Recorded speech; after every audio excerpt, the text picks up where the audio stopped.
Tumeitwa kwenye kikao kwa sababu ya mchezo namba 184. Mchezo huu ulihairishwa Machi 8, umepangiwa tarehe 15. Klabu ya Yanga imesema haitashiriki huo mchezo, na ndio msimamo ambao uliwasilisha kwenye kikao mbele ya bodi.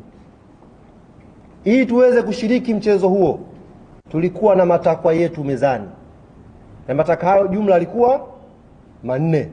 Katika haya 4, ndugu zangu waandishi wa habari, 3 ni matakwa ambayo tunaamini yakitekelezwa kwa haraka, klabu yetu Young Africans itakuwa tayari kwenda uwanjani kwa tarehe nyingine tofauti na 15 kwenda kucheza mechi ya Kariakoo Derby.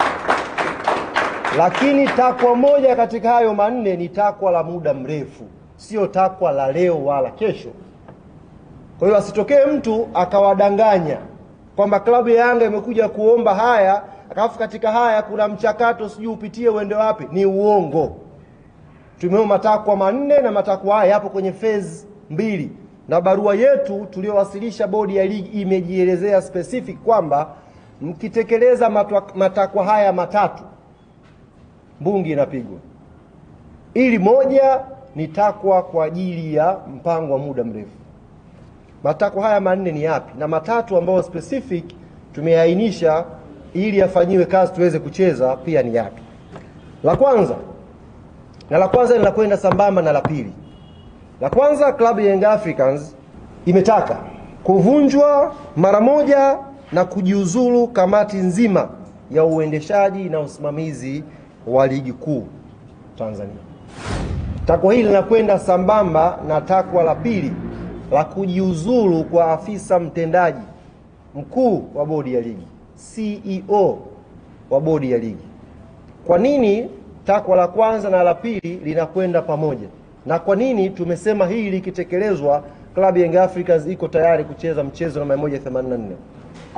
Kwa sababu kuhairishwa mechi ya Machi 8, tunaamini kama klabu hapakufuatwa utaratibu na palikuwa pana uvunjwaji mkubwa wa kikanuni. Hapana utaratibu uliofuatwa na kulikuwa na uvunjwaji mkubwa wa kikanuni. Hivyo tunaamini CEO wa bodi ya ligi na kamati ya uendeshaji na usimamizi wa ligi ilifanya haya kwa makusudi kabisa kwa ajili ya kuipa favor timu fulani. Sasa basi, kwa sababu watu hawa wamevunja kwa makusudi kwa ajili ya kuweka upendeleo kwa baadhi ya timu kanuni na kuhairisha mchezo wa Machi 8, Club Young Africans haitakuwa tayari kushiriki mechi hii ya 134 namba 84 kama kamati nzima ya uendeshaji na usimamizi wa bodi haitajiuzulu au kuvunjwa na afisa mtendaji mkuu pia na yeye kuondoka.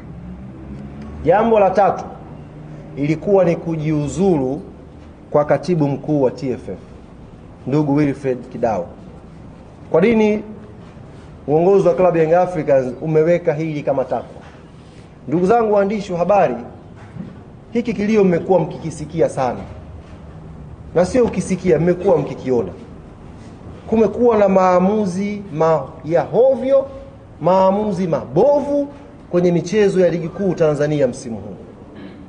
Waamuzi wamekuwa wakifanya maamuzi ya hovyo sana, lakini kwa bahati mbaya waamuzi hawa wamekuwa wakijirudia kwenye mechi na hawachukuliwi hatua yoyote licha ya kufanya madudu kwenye baadhi ya mechi. Yaani mwamuzi anakosea leo, kesho anarudi, kesho kutwa anarudi, na hakuna hatua yoyote inayochukuliwa. Ndugu zanguni, sasa kamati ya waamuzi ipo chini ya katibu mkuu wa TFF. Tunaamini haya madudu yanayotokea haya, kuto kuchukuliwa hatua kwa waamuzi kwa wanaoyafanya, kuna influence yake. Hivyo na sisi hatutakuwa tayari kucheza hiyo mechi ya namba 184 kama katibu mkuu wa TFF hatakuwa amejiuzuru.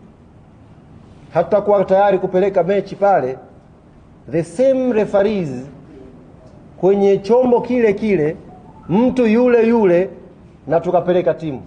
There is no way hilo ikatokea, na hii nimeisema specific mpate kuielewa.